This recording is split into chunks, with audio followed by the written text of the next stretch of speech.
So, the Goodwood Festival of Speed, one of the most incredible motoring events in the UK, and something that I would love to attend one day. And this year, something very special is happening. They are marking the 40th anniversary of Ayrton Senna's first Grand Prix victory with some pretty special cars.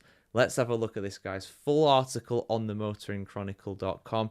As you guys know, if you follow me on the f1chronicle.com, you'll know that Ayrton Senna is very much my favourite Formula One driver of all time. God bless his soul. And I tell you what, he left an absolutely incredible impact on the world of motorsport. And his cars and his legend live on. So let's have a look at this. I mean, for a start, at the top of the article, you've got that JPS Lotus there. What a beautiful livery on that car. That trumps any livery that we saw at F1 Live at 75 earlier this week. The 82nd members meeting presented by Audrain Motorsport will mark the 40th anniversary of three-time Formula One world champion Ayrton Senna's first Grand Prix victory. The special on-track demonstration will see Bruno Senna drive the Lotus 97T, supported by Classic Team Lotus. Taking place on both days, the demonstration will celebrate 40 years since Ayrton Senna's first race victory at the 1985 Portuguese Grand Prix.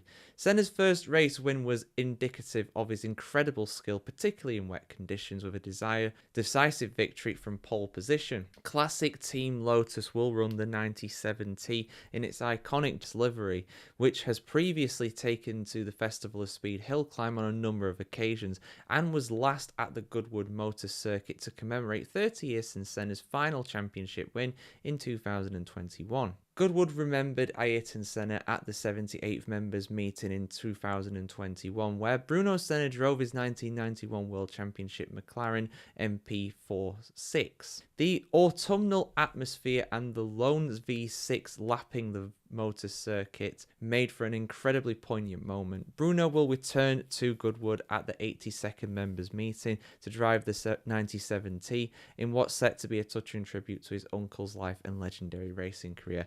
Bruno Senna, for those of you guys that don't know as well, he also did compete in Formula One in the early 2010s. Was not exactly as good as uncle, unfortunately, but at the end of the day, he'd still made it to F1, and yeah, very accomplished driver, of course. Following the 82nd members meeting, the Classic Team Lotus will take the Lotus 97T back to Estoril, where Bruno Senna will once again be behind the wheel, marking the exact anniversary of Ayrton's historic 1985 victory.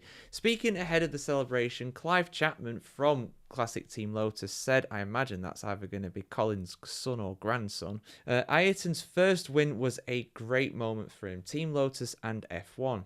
So much so that in his own words, Ayrton considered Estoril to be his greatest race. Together with Peter Waugh and Fred Bushell, my mother Hazel had kept Team Lotus going, and Estoril was the first win since Colin died. It has been our privilege to maintain the car in running condition. Driving at Estoril 40 years to the day is bound to be emotional, and we were delighted to share our passion with the fans at Goodwood. Hopefully their weather will be better for them. But yeah, incredible stuff for doing this to honour him. I love this. I mean, that's an incredible... I mean, just look at that car, man. That car is absolutely beautiful. And of course, it's one of the turbocharged monsters of the 1980s. The engineered insanity of Formula One back then was something else. But yeah, really emotional stuff. I'm glad they're doing this to honour the great man, of course. I'm all for it, really. You guys that know I'm a big fan of Ayrton Senna. You already know that. But yeah, incredible stuff. Are you attending the Goodwood Festival of Speed? I would love to. I'm jealous of the fact that people can go there. I would absolutely love to go there, but bit of a pipe dream, unfortunately. But hey, you never know. The future could be very bright for Motoring Chronicles, to the point where I can go to something like this. Of course, I did do Salon Privé last year, which was a lot of fun too. So yeah, see you soon, guys, for some more motoring content here on the motoringchronicle.com. If you want to see some more stuff on F1, because I'm rather passionate about that as well, do go over to f1chronicle.com if you haven't already. And yeah, have a great weekend, guys. Have a great time, and see you very soon.